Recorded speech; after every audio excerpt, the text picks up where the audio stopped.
Good morning, everyone. I can see that we've got a large group joining us, so I'll kick off to make sure we have the most possible time with our magnificent panel today. My name's Tari Turner. I'm an Associate Professor at Cochrane Australia in Melbourne, and I'm the Director of the National COVID-19 Clinical Evidence Task Force. And it's my great pleasure to moderate this panel today, looking at ivermectin, the good, the bad, and the ugly. I'd like to start by acknowledging the Indigenous owners of the land on which we meet, and for me that's the Boonwurrung people from the Kulin Nation. I'd like to pay my respects to their elders past, present and emerging, and to extend those respects to Indigenous people who may be joining us today. I've already tweeted, so it's no secret, that this is the panel, the session that I've been looking forward to most in this Engaging Evidence conference. Ivermectin has been a topic of much conversation, both in my workplace, but also around my dining table. And I'm very grateful to have the opportunity to extend that dining table to include all of you at the conference today and our magnificent panelists. Joining us today are three panelists who will bring quite different perspectives, but perhaps some shared views on the experience of ivermectin over the course of the pandemic. We're joined by Gideon Meyerowitz-Katz, who is an epidemiologist, a writer and self-confessed health nerd. He's in the right place today. I think you'll agree on all fronts. Gideon's going to talk to us about the research evidence around ivermectin and the quality or not of that. We're also joined by Melissa Davey, who's a medical editor for Guardian Australia and has been at the forefront of a number of pieces within that publication about ivermectin and other elements of the COVID pandemic response. Our final guest is Eloise Hudson, who's the Director of Communications for the National COVID-19 Clinical Evidence Task Force and has had a role bridging both the evidence and the communications, and will share what that's been like to be part of that conversation. Thank you all for joining us. The plan is that I'll ask each of our speakers to give about a 10-minute presentation, and then at the end we'll have a time for questions and answers. I'd encourage you to add your questions in the chat as we progress, but we will hold those until all of our panelists have had an opportunity to speak. So Gideon, now I invite you to take the stage, share your slides with us and tell us about your experience with ivermectin. Thanks, Tari. I will just get my slides up for you all now. Okay, wonderful. I guess everyone can see that. Hi, awesome. I'm Gideon Meyerowitz-Katz. I'm an epidemiologist from the University of Wollongong, where I'm currently a PhD candidate, and I'm also, I work in New South Wales. And I'm at GitMK on Twitter, and I'm talking about ivermectin and kind of a little bit of a history about the evidence base and where we are now. I'll kind of try to keep it short and sweet so we have a lot of time for questions. So ivermectin, I'm just going to quickly cover the beginning, Surgisphere, which is kind of a big story, and I think Melissa's got a lot more on that than I do. But the promise and why people got so excited, some of the serious issues, some more of the serious issues, and a little bit on where we are now. So the beginning, I mean, ivermectin, it's, as I'm sure a lot of people here know, it's a safe and effective anti-parasitic medication. It's been used massively across the world. So it's used in mass drug administration programs in Africa and in other countries, in other places rather, Africa's a continent, and given to hundreds of millions of people every year. And at the beginning of the pandemic, because it was so safe and effective, it was one of the many drugs trialed against COVID-19, also because it's shown some antiviral activity in the past. And this paper was published. This paper, as of 2 days ago, was cited 1,634 times. I checked this morning, and it's now been cited 1,652 times. So it's accruing about 40 citations a week. It may end up being one of the most cited papers ever. It is an in vitro study that showed some activity for ivermectin against COVID-19. And the next kind of step in the story was Surgisphere. So Surgisphere, in case anyone's not aware, a series of studies conducted by this American company called Surgisphere that claimed to be of a very large database of people in hospitals with COVID. After a lengthy investigation by The Guardian and others, originally published by The Guardian, the papers were withdrawn. And most people are aware of the two big papers, which one was in The Lancet and the other one was in the New England Journal of Medicine. But most people aren't so aware of the preprint that they put on SSRN. And this preprint had enormous worldwide impact, basically claimed a huge benefit for ivermectin in the treatment of COVID-19. And it led to places such as Peru authorizing ivermectin in the official government guidelines as a treatment for COVID. And when it was withdrawn, a lot of that was reversed, but the changes had already taken place. There were dozens, if not hundreds of clinical trials already registered on clinicaltrials.gov. And so kind of the ball started rolling. And then we get to the PROMISE. So even though it was withdrawn, yeah, there were so many studies started. I looked very recently and I found 81 trials total, but also 35 registered in between the time that Surgisphere was published and the time it was withdrawn, which is remarkable. About half of all the studies that are registered on clinical trials were registered then. And then there are dozens, if not hundreds more on the Chinese Clinical Registry of Trials and the Indian Registry of Clinical Trials. And so the first of these trials, many of them non-randomized, started being published late in 2020. And many of the results from these trials were enormously positive. When I say enormously, I mean, this is a study that was published and has since been retracted. This study found Cohen's d in the average difference between ivermectin and control of 3. So, Cohen's d, I'm sure most people are aware, but just in case, a measure of, the average, the differences in averages and how many, it's a rough approximation of the number of standard deviations, difference in mean. So roughly 99.1 or 2% of the control group were lower in CT value, which is the measure they used, than anyone in the ivermectin group. So, I mean, vast. Basically said that almost everyone in the ivermectin group was cured after 3 days of therapy, and everyone in the control group was not. They still had COVID. And then there were some more trials published. So this one was published in the Asia Pacific Journal of Medicine, I believe it's called, and found a 75% benefit in mortality for ivermectin. This one famously was pre-printed on Research Square and found a 90% mortality benefit for ivermectin. So very, very positive stuff. And this led to aggregations of evidence based on these clinical trials, which were enormously positive. So if you haven't seen it before, when we're talking about ivermectin, you should probably have a look at this particular systematic review, especially as I'm talking to Cochrane. This is the eighth highest scoring study ever on altmetric.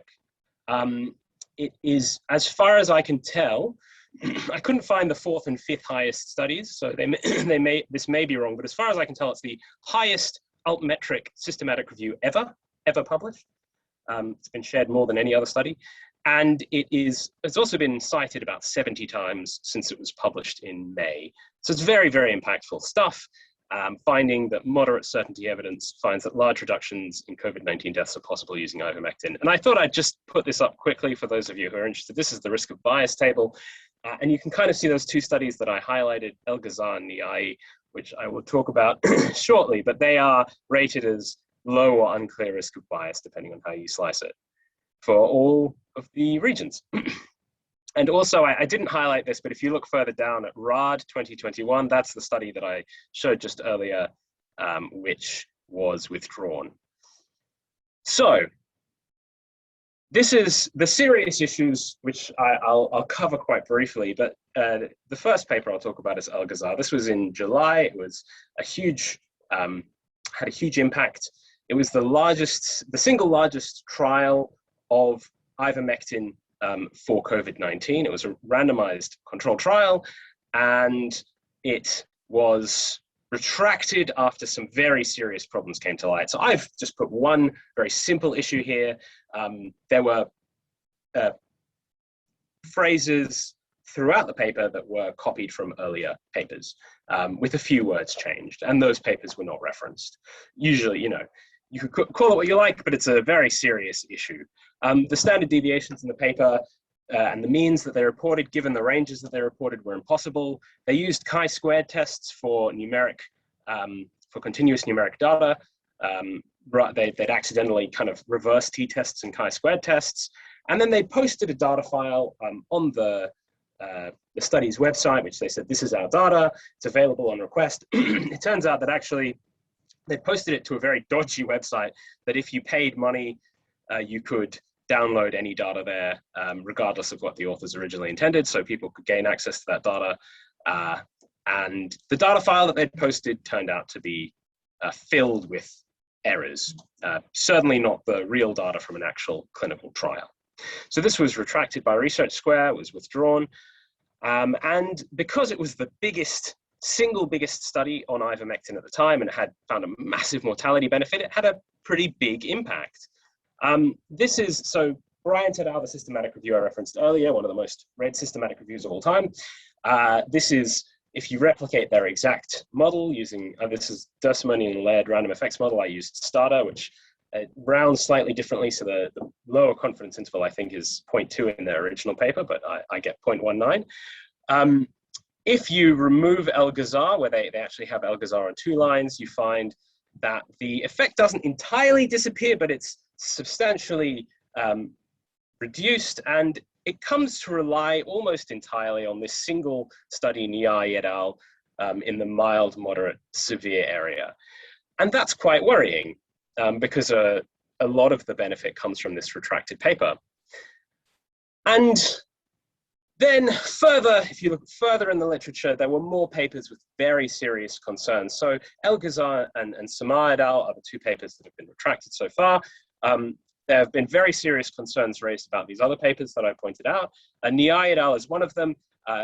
Based on, we've actually reviewed the data now, myself, Dr. Carl Sheldrick, and a couple of other forensic statisticians, and it can't possibly have been a randomized clinical trial. It's almost certainly a failure of randomization, and we've asked the journal to retract the paper, and they've decided not to respond in any way. So far, who knows what will happen in the future. And then there are a range of papers where we have concerns, and the authors have declined to share data or really respond in any way to us. And this is a group of us who are kind of going through all of these papers. And if you remove the Niai et al. Study from the model and you add in a few of the new bigger trials, so the Vallejos et al. Trial, the Together trial, and ITEC, which is a new study that just came out in Malaysia, you basically find, you could argue that it's suggestive of benefit because the point estimate is still below 1, but very wide confidence interval, crosses both benefit and harm. And I think at this point, the Cochrane review obviously is the best evidence on the subject. It's a fantastic review by a team of German researchers, and who hopefully are here so I can promote your work more. But that based on current evidence, really hard to know anything.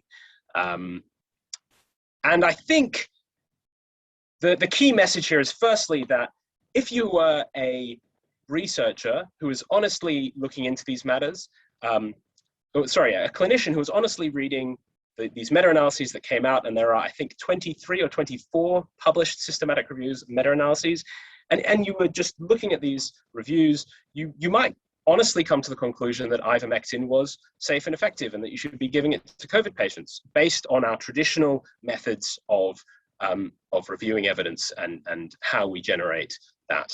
And I think that that's something that we may have to struggle with as a scientific community for a time to come, because, as I said, the most read systematic review ever still says that ivermectin is safe and effective, even though if you take away the potentially fake and very seriously flawed studies, it would probably show no benefit, or consistent with both benefit and harm.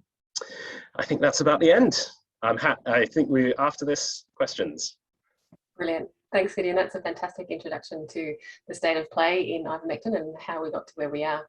I have many questions, but I'll even hold my own until after our other presentations this morning. And I'll ask Melissa Davey, medical editor for The Guardian Australia, to share a bit of her experience in the ivermectin saga. Thanks, Melissa. Thanks so much, Tari. Thank you, Gideon. So I feel like to talk about misinformation and ivermectin and the media, I need to go back to March last year. And in March last year, via a massive bright yellow 2-page advertisement in the Australian newspaper, failed businessman, politician, and self-described vaccine questioner, Clive Palmer, declared he had purchased 32.9 million doses of the anti-malarial drug hydroxychloroquine. And in these advertisements, it was promoted as a potential cure for COVID-19. The ad said the drug could wipe out the virus in test tubes. I mean, bleach could wipe out the virus in a test tube, doesn't mean you should take it as a treatment. Nonetheless, we had Palmer prominently promoting this at the time, and still unproven treatment for COVID at a time when Australians were really vulnerable and so many questions had to be answered about this virus that was causing COVID. So the ad also quoted the leader of an Australian clinical trial for hydroxychloroquine affiliated with a university, and he too described hydroxychloroquine and this treatment involving it as a cure, even though his trial at the time was yet to begin or even receive ethics approval. And then we saw Channel 7 also promoting Clive Palmer's involvement about the drug. And really, I believe it was ethically immoral for the media to be running these kinds of advertisements at a time when people were really fearful and we had no treatment, apart from supportive treatment in intensive care. By April, Donald Trump was suggesting that injecting bleach might be a way to treat the virus. And by May, he was also saying that he was taking hydroxychloroquine. So I guess these months early on in the pandemic, where we saw these questionable ads and politicians making wild claims, they set a tone for what was to come in terms of misinformation, false hope, and reporting on COVID-19. I began to realize that a big part of my reporting wouldn't just be on what this virus is and how we prepare for it and treat it, but how I respond to these serious claims of misinformation. And as a journalist, I can and I do ignore people on YouTube or podcasts making wild claims. I ignore the emails I get from people saying that I'm part of the big pharma conspiracy theory, for not reporting on zinc or ivermectin or whatever it is. And of course, I don't give those people oxygen. But when you have politicians taking out ads or speaking at press conferences that are broadcast live or posting on Twitter, then clearly ignoring it isn't enough. And you have to provide some sense and science to people to try and counteract the misinformation. I also think it's worth pointing out here that it's not just the politicians and some irresponsible media promoting these treatments like ivermectin and hydroxychloroquine. So research institutes sometimes do it as well. Scientists and clinicians running clinical trials sometimes make claims about their COVID studies that just do not stack up, and press releases go out to journalists with phrases like cure, and these press releases were also going out just months into the pandemic before we had really any really strong studies with long-term results. So, the media definitely plays a role in spreading this information, but to blame media alone, I suppose, is far too simplistic.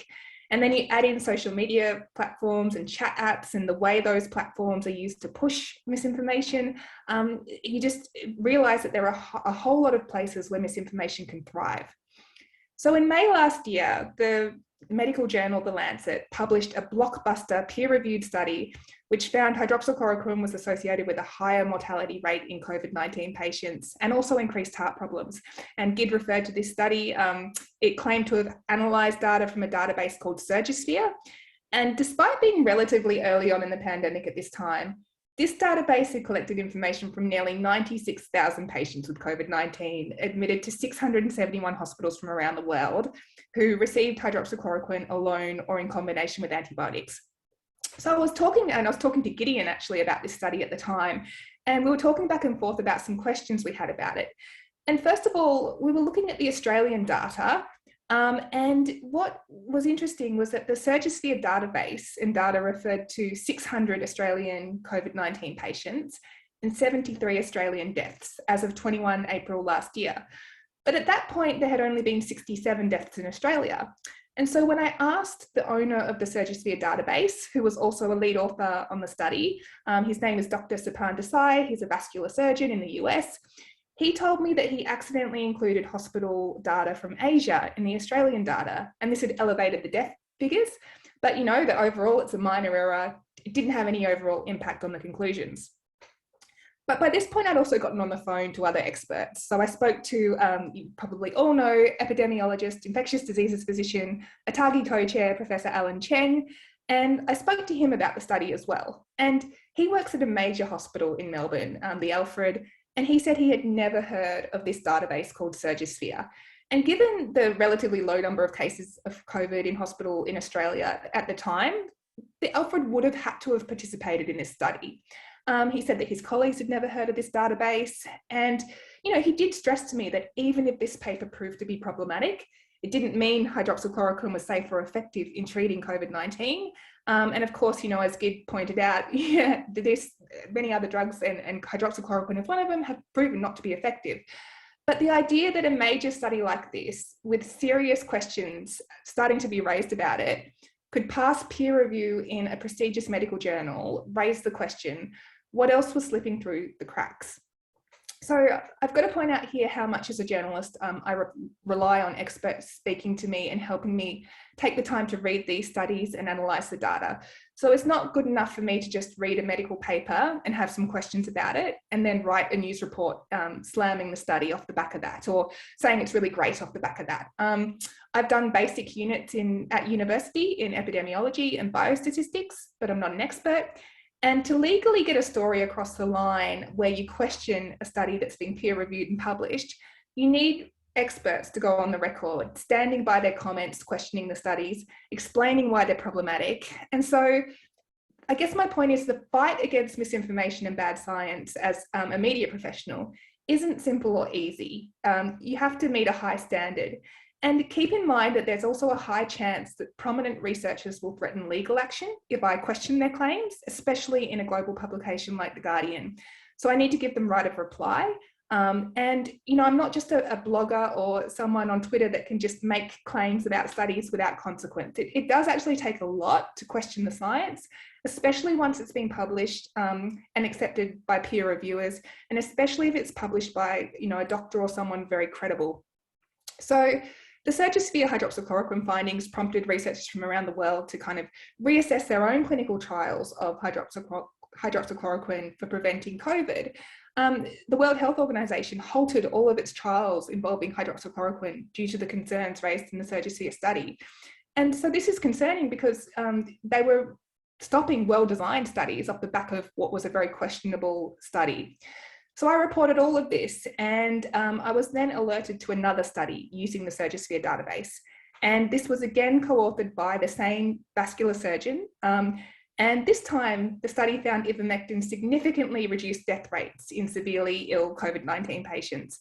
And it was published on an online journal before peer review, but the impact was really significant. So it prompted the Peruvian government to add ivermectin to its national COVID-19 therapeutic guidelines, and governments were changing their advice off the back of this study. And then we saw projects involving ivermectin around the world receiving thousands of dollars in grants. And so this is where misinformation and bad science just really becomes an issue.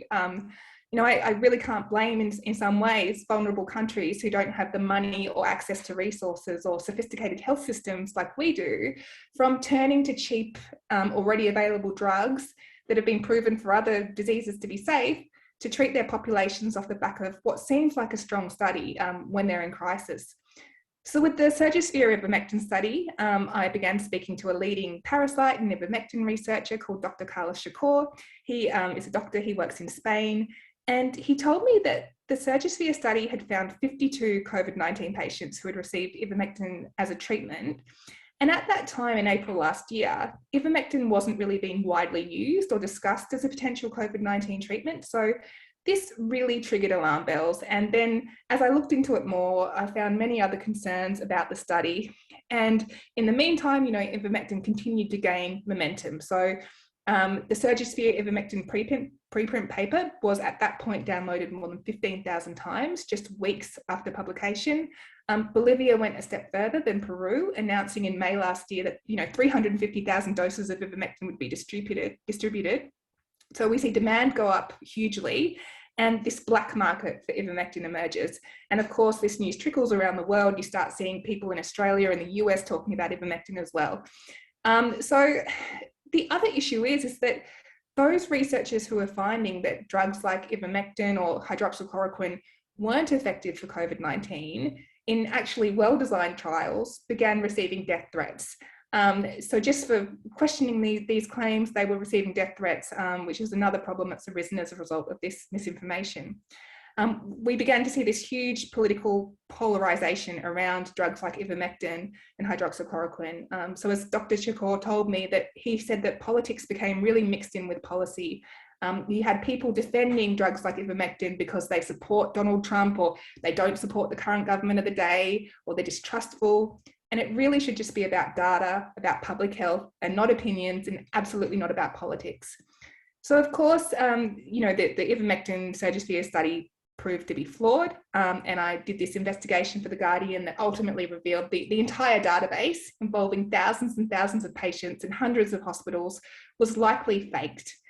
And yet here we are more than 1 year later, or almost 2 years later, really, and we haven't really learned from those early days of Surgisphere and false hope. There are still prominent, respected and trusted doctors pushing politicians and governments in Australia to support COVID-19 treatments involving ivermectin. And, you know, like I said, as a media professional, I'm not the expert. I rely on doctors and nurses and researchers to clarify the information.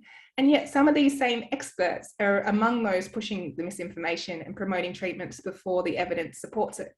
And, you know, they do try to intimidate me sometimes if I question their studies or the science behind their findings. You know, they'll use their status as a doctor and say, well, you know, I've saved thousands of lives, I've got lots of credentials, but they won't actually answer the questions about the studies that I have. So I guess my point is that it's not just these rogue keyboard warriors online spreading misinformation. It can actually be medical journals who perhaps for some reason the peer review process fails, and also doctors as well who might have an interest in getting a certain drug over the line. So in July, I reported on how one of the largest and most promising studies showing that ivermectin may help COVID-19 patients, and which is still cited and still supported by proponents of ivermectin, contained massive data discrepancies. And that's the paper that Gid referred to. He helped me in interpreting that study. And so while we are definitely failing in the media and need to be held to account, it's really difficult when you have these scientific studies with complex data and you have to try and interpret that. And sometimes you have to interpret it very quickly because the COVID story does move very, very fast. I've seen headlines reporting on, you know, the true believers backing ivermectin, promoting the drug, but not going into any detail about the latest science or what the National Clinical Evidence Task Force says. Another headline that I saw a couple of months ago said, why won't they listen? A local doctor has developed what may be a cheap and easy way to beat COVID, a treatment involving ivermectin, but despite promising results, the Australian government is turning a blind eye. So it doesn't take much to write these comment pieces that push ivermectin, yet as I mentioned before, it takes a lot of research and a lot of time and legal approval to write a story that counteracts that misinformation once it's out there. And so while COVID-19 has proven to be a kind of unique opportunity for medical regulators to be seen as taking action against spurious advertisements for COVID-19 treatments and doctors who are pushing bad treatments, we also have to remember that bad science and dodgy treatments were around long before COVID, and many people have been getting away with it, causing harm and profiting from that harm, never being held to account. And I guess COVID has really shone a light on some of that behaviour. As well as regulation, I think we need to be teaching kids in school about what strong evidence looks like, you know, what counts as a reputable source, how to tackle misinformation, because you know, I think that it's something that needs to start really early, especially with the growth of some of these online platforms as well. But I do take heart in the fact that ultimately those who push treatments like ivermectin in a country like Australia, at least, are in the minority. You know, we've got really high vaccination rates. It's a testament to the fact that by and large, Australians trust the science, but it doesn't justify the media and medical journals, doctors and research institutes failing in their jobs and giving airtime to some of these really spurious and problematic claims. Thank you.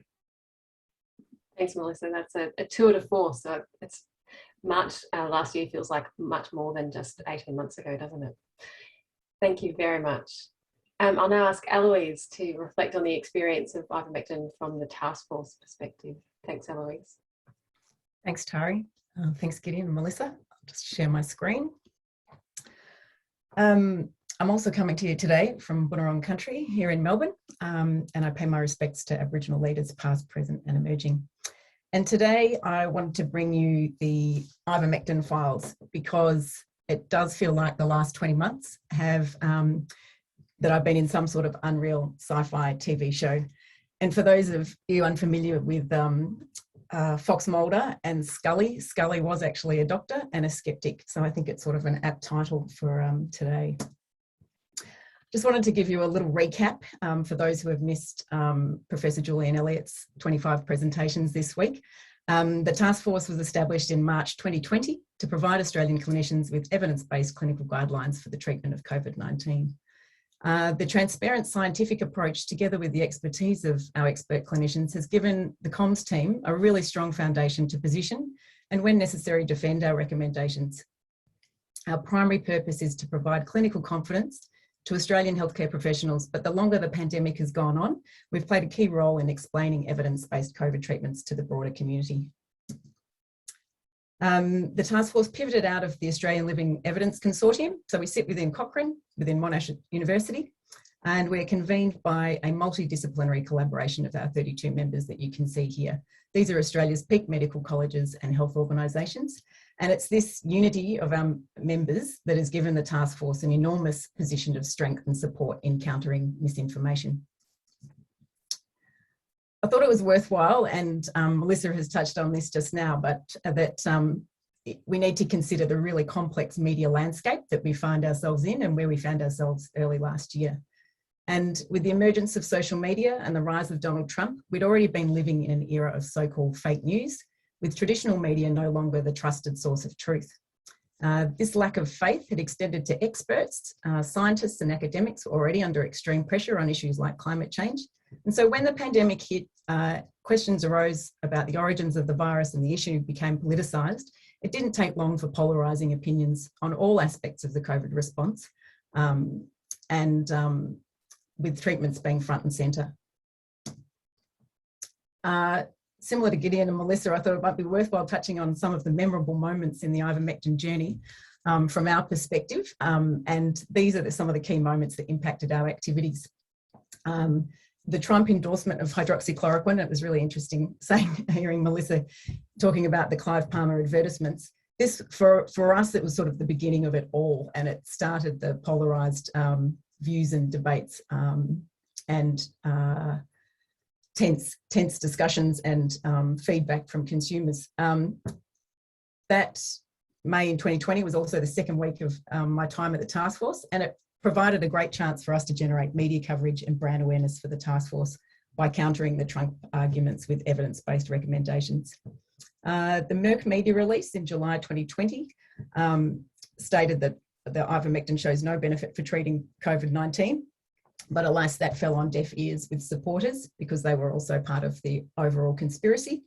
And then in October, we published our first ivermectin recommendation for it to be only used in clinical trials. And by this time, the media debate on hydroxychloroquine was starting to die down as the evidence became irrefutable. And even pro-Trump media organisations had gone cold on hydroxychloroquine. This was a victory at the time, but unfortunately, ivermectin quickly filled its place, and the controversy has continued over the last year. I wanted to highlight the FDA tweet. I'm sure you've all seen it or heard of it. You are not a horse, you are not a cow. Seriously, y'all, stop it. And I'm sure this was a sign that they just couldn't take it anymore. It was a very bolshy move for a government agency. And I think while it was well intended to try and cut through, that perhaps it was a questionable tactic that only served to be more polarising.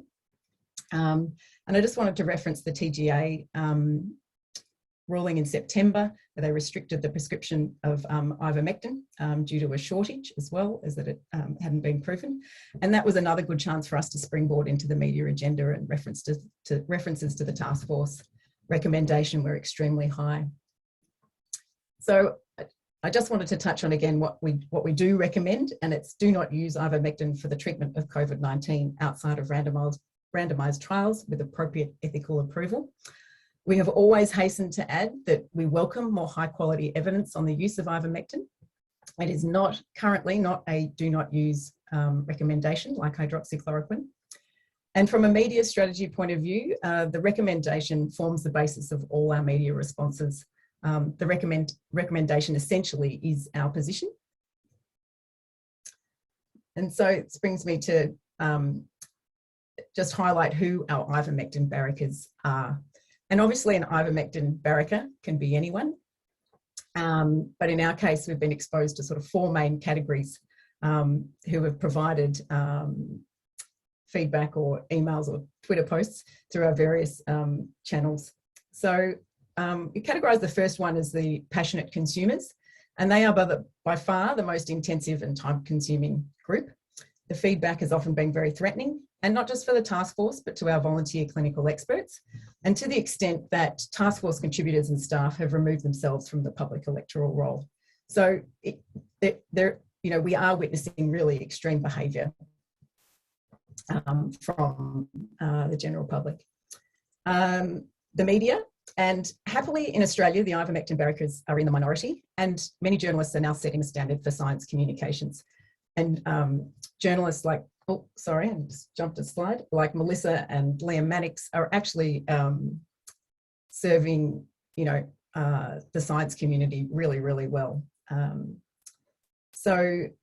I think it's important to highlight that the definition of media now extends beyond the mainstream. So we've had to manage several ivermectin or hydroxychloroquine barrackers quite tightly. Politicians, and again, Craig Kelly and Clive Palmer have led the way here. And as comms director, it's my role to understand what impact their agenda will have on the task force. So while often their contributions haven't been particularly helpful, it has provided us with a very sturdy, reactive platform on which we were able to build the task force profile. This last category is my personal favourite.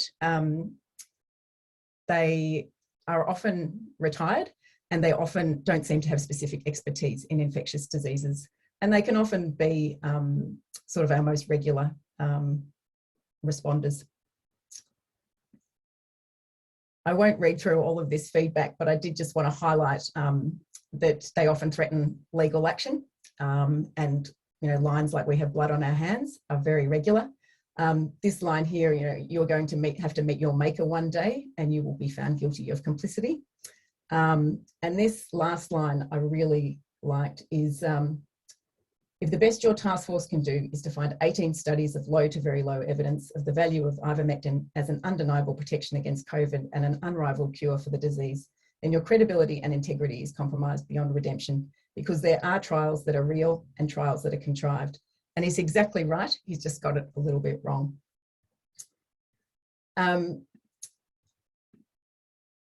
Just pulled together some observations about consumer feedback. And I'd just like to highlight that my colleagues in the comms team have also had to wear their fair share and have helped me pull this together.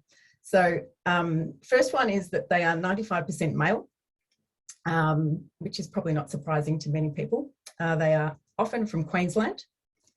They're very persistent. They're very passive aggressive. They copy in politicians. They copy in the entire project team. Very lengthy correspondence with highlighted sections. They're fans of publishing an open letter and with, demanding an instant response. They love their American terminology. So we often hear them referencing COVID protocols, which is something we don't use here in Australia. So generally that's a direct correlation from their, podcast or YouTube clips that they're listening to. Many don't make the distinction between us and a ATAGI or the TGA, or we're all to blame. And another personal favourite is that they love big font, just to make sure we don't miss the message. I just wanted to touch on why people do ignore our evidence and expertise, and there are others who could fill 10 conferences on this issue. But I wanted to touch on that one of the most challenging aspects of reading and managing our ivermectin feedback is the realisation that even with logical, evidence-based explanations, you can't change certain people's opinion. And this is challenging for comms professionals because we like to win people over.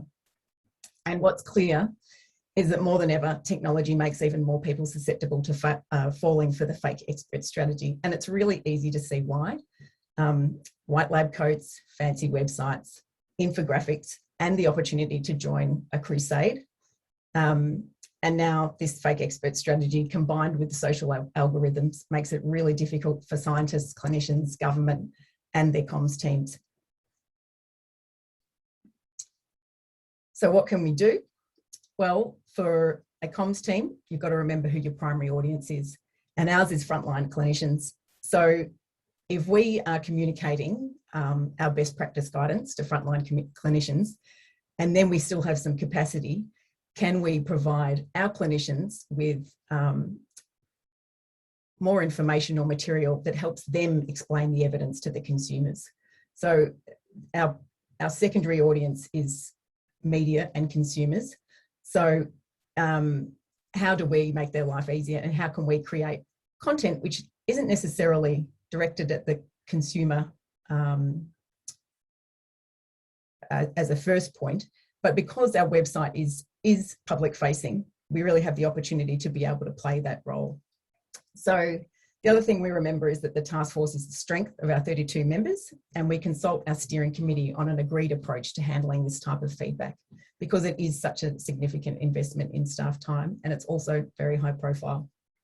So in regard to the passionate consumers, we confirm and agree to our strategy, which was a really good turning point for us when we discussed what the position of our steering committee was and how much time they wanted us to spend on trying to fight the fight. We own our own narrative, and part of this is creating great content, but it's creating the right channels so that we don't need to rely on the media to post our story or our position. And that we developed a news page, we created an ivermectin FAQ, and they are still to this day some of the most high trafficked pages on our website. With journalists and media, and this is a bit of a 101, but particularly in regard to ivermectin barriers, is that you need to know the journalist and their organisation and understand if they have an agenda or what their track record on reporting of that particular issue is. It's really important to consider the timing, particularly with misinformation. And this for ivermectin or hydroxychloroquine, it doesn't really matter which issue you're talking about here, but if responding to an interview, we're actually fanning the flames, is that actually helpful long term, or are we better off just directing them straight to our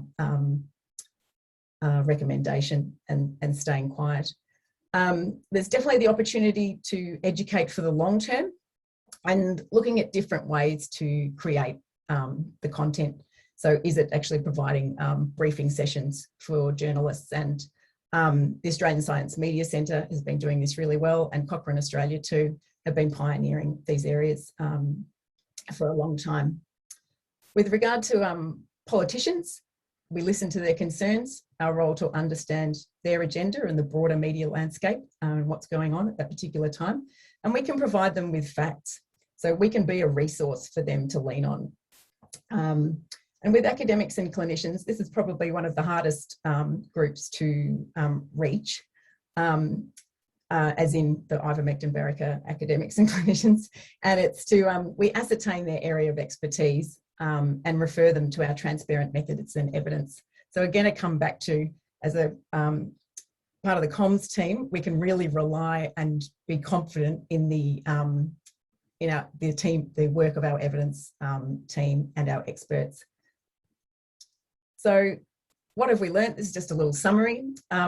Remember your primary audience, agree on your organisational approach or philosophy, protect your staff and stakeholders. Not everyone has been abused on the phone before. So you need to really take the time to find out how your staff are handling this constant barrage. You can't change people's values. It's not okay not to win. You need to be creative and innovative and create quality content with really good design. We need to be able to match the anti-vaxxers with a similar sort of crusade style. So another reminder that recommendations can be your statement, particularly if your experts are unavailable. And finally, a bit like Melissa, to always be hopeful. It can be really deflating, constantly reading threatening emails from people with a different version of reality, but we need to back our scientists and clinicians, and we need to create our own crusade for communicating their evidence and advice in the best way. One last little tip. is to don't book a press conference outside a landscaping shop in between a crematorium and an adult bookstore. And finally, our truth is out there. Thanks, Tari. Thanks, Eloise. It's great. I have many questions, so I'm very happy to kick off with some, but I encourage our attendees today, use the Q&A function if you've got questions for any of our panellists. Gideon, just to kick off the conversation, I'm with 20 months of experience of this under your belt now. I'm interested, looking back, what do you think has been the most surprising element of the ivermectin story? I guess for me as a researcher and epidemiologist, I think if you'd asked me 2 years ago, well, do you think that anyone will fake a study in COVID, in a pandemic, when there are real impacts to people's lives? I would have said, of course not. No one would ever do that. If you asked me today, I would say I would potentially agree with Prof. Moll, who spoke yesterday, and say that up to maybe 20% of the literature is built on studies that never happened. So that surprised me a lot, that people would just completely fabricate research. Yeah, it's stunning, isn't it? It makes us all sort of stop and catch a breath. Melissa, do you have a reflection on what's been most surprising for you? I think, first of all, the fact that we are still, speaking about this stuff and COVID, some 2 years down the track. I never thought it would go on for that long, but also I have been surprised at just how many reputable researchers and clinicians promote and push some of this misinformation as well. And that's where it becomes really difficult to deal with. Like we were talking about before, they can be very forceful and sure in their views. They have a lot of clinical experience and a strong background behind them. And they throw their weight behind that to try and get you to not write the story or discredit their research. Yeah, that's a real challenge, isn't it? Eloise, most surprising moment for you?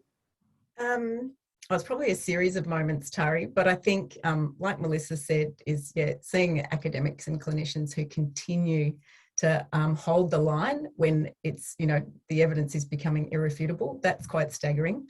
But also, last year there were some media organisations who weren't reporting on our guidance while everyone else around them was. So that was quite, and mainstream media publications. So that was interesting, and what's been really terrific is that has changed this year.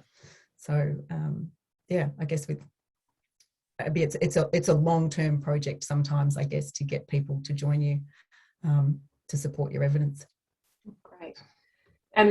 Simon's asking in the question and answer, what do you think some of the underlying reasons are for people who are very strongly and perhaps abusively barracking about ivermectin and prior to that hydroxychloroquine? What do you think are the motivations there? For me? I think there's a range of motivations. Oh, sorry, no. Go, Gideon. No, you go, Gideon. I've talked enough. Oh, well, I mean, I think a lot of it, I don't know what the other two panelists would say, but I think a lot of it comes from mistrust of government, and that's the starting point. And so the government and official representatives have said that hydroxychloroquine and ivermectin are unlikely to work, and therefore they must work. Right, that's all it takes. Yeah. Well, I mean, I think there are a variety of reasons, and some people, particularly clinicians, have legitimately come to these beliefs based on what they thought was real evidence, and it's not. And I think that's probably more prevalent as well with hydroxychloroquine than we've realized. But I also do think that a lot of the people who are now supporting it in the face of quite overwhelming evidence that there are issues do so because of a basic mistrust of the system in some way. Yeah, makes sense. Yeah. Eloise, did you want to add? I definitely agree with that. And I think it's that position, it's a bit like, it's the polarizing opinions, it's the left and the right, and it's very hard. I think some people just can't be in the middle, and it's that middle group that we need to actually make sure we're getting the message to before, the conspiracy theorists and the algorithms get them. So I think, and there is, so much uncertainty makes people more vulnerable to the concept, and people who feel like perhaps they've been hard done by in life. And again, not my area of expertise. I think we could use the Behaviour Works team or something to do a whole conference on this issue. But you definitely get the sense that they have felt hard done by in life, and that we are denying them something that they should have access to. Yeah, I think it's empowering for people. It makes them feel like they know something that other people don't. if they're people that haven't necessarily been heard or respected in their life, or perhaps, you know, they're people who struggle to get authority in their life, then they can feel like they know something that other people don't, that gives them an edge. And that can be very powerful for people. I think it's also worth pointing out that it goes the other way as well. So I feel the frustration so much of the anti-vaxxers. Like I feel frustrated at them, I should say. I get really worked up about how these people could spread misinformation during a time of crisis. But in trying to counteract that misinformation, some people are going too far the other way. So with ivermectin, for example, and trying to tell people why they shouldn't take it at home or try and get it from a vet and take it at home, people will pull up studies that are also badly designed on ivermectin, showing, for example, that it causes infertility. And it can have the opposite effect of making people, lots of people legitimately rely on this drug, right? It's a very useful drug that's used around the world for topical diseases. And you don't want it to go the other way where people become fearful of using this drug for the treatments it's actually designed for as well. The other thing to note, Tari, is that Big Pharma and Big Tobacco, they do have track records, and government have been sometimes involved in that. So you can understand for some people that mistrust, but you'd like to think that it's different with the medical community, you know, that you think we have experts who are the best of the best and only want enhanced public health outcomes. Yeah, a lot of these people accuse me of being paid by pharma, which is I find quite odd because, well, it's always an interesting thing. Because I'm not super pro-pharma, and I'm somewhat antagonistic towards them in my public statements. Because not antagonistic, but you know, I did a degree in medical ethics in my undergraduate or bioethics, and it's a bit doesn't paint them in the greatest light, the pharmaceutical industry in the past. So this idea that I would take money to lie about ivermectin is so bizarre. It's some weird narrative. I feel like we've all been getting the same emails. Probably from the same people. When you said, Eloise, when you said academics and clinicians, I've had some interesting discussions with retired academics myself. Gideon, to follow up from your presentation, Alex is asking, are you surprised that journals and publication platforms are so resistant to removing questionable articles? It's an interesting one. I was aware of journals intransigence prior to the pandemic because I had raised the occasional comment about published research previously, and mostly it was, you know, stuff that didn't make it into the news, just kind of boring studies that made mistakes. And I don't think I'm surprised. I do think it's a very serious issue in the academic community. Journals have no incentive to retract or seriously revise published articles aside from public I guess public humiliation. Once you've got enough traction, sometimes journals will consider retracting research that is clearly flawed. But in general, unless there is a huge public outcry about a specific paper, regardless of how obviously fake it is, journals will completely ignore that. And I mean, a good example is, well, not necessarily fake, but the Niai et al. Trial. The journal hasn't actually responded to a single one of my emails or my colleagues' emails with anything other than we're talking to the authors and trying to address these concerns. The article cannot possibly, the study cannot possibly have been randomized as described, and it should be either corrected or retracted. And that may never happen. And there is no one who can force the journal to do anything. And the journal themselves, it's now the most cited paper ever published in that journal. So there's a perverse incentive there, I think, for them not to look into it too closely. Interesting. Melissa, a question for you is how can we raise health literacy in terms of helping people outside the health world to understand that cherry picking of studies is not a great way to proceed, and how do we compete with, you know, wellness influencers like Gwyneth and Pete Evans and others of that ilk? I wish I knew the answers to that question because I try, but I think in my reporting I do try and explain what a strong study is, what the difference is between a randomized control trial and an observational study. I do try and get some of that into my reporting. Like I said, I think that you have to kind of start really early with the growth of platforms and chat apps and different ways of spreading misinformation. I think we need to kind of teach people very early on how to recognize reputable information, not just in the world of medicine and science, but how to recognize a dodgy advertisement, for example, and where do you get good evidence from? can understand why, it can be a tough issue, because on one hand, we are all saying, trust the science, trust the researchers, there's a good evidence base. On the other hand, we're saying medical journals get it wrong, dodgy studies are getting through peer review.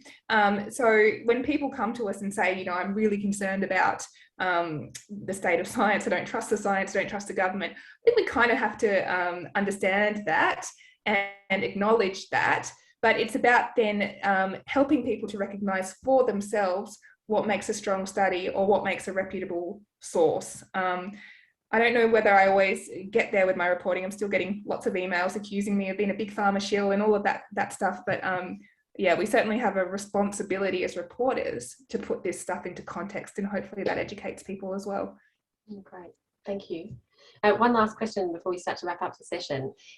Miranda's asking, can Gideon, perhaps for you first, and then Melissa and Eloise, can you envision structural changes that would mean in future we aren't relying on particular individuals to uncover this kind of fraud? And is there a way that we can approach this in a more systemic way, do you think, Gideon? Yeah, fund it. So rather than treating it as some sort of horrible disease where the researchers, the people who do it, get paid in hate mail and death threats, create a university department that is funded to do the work. And my friend James Heathers has a suggestion to do exactly that for about $500,000 to initial setup costs. And I think it would be a fantastic idea. So if anyone's interested in trying to set up a university department or independent research institute to do that, give me a ring or an email. Great, thanks, Gideon. Any final thoughts, Melissa and then Eloise? I would say in response to that, open data, make it a requirement that if you publish studies, especially during a global pandemic, your data has to be open and transparent. Take down the paywalls on these articles. The more eyes you have on these studies, the better.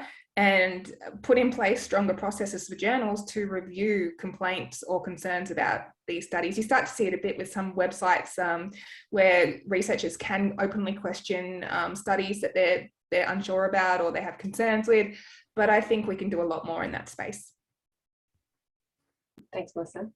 Eloise, I'm going to divert the question slightly, but just for you, I'm interested, as we wrap up, how do you decide when you engage or don't engage in these conversations? When do you decide you should give airtime or not?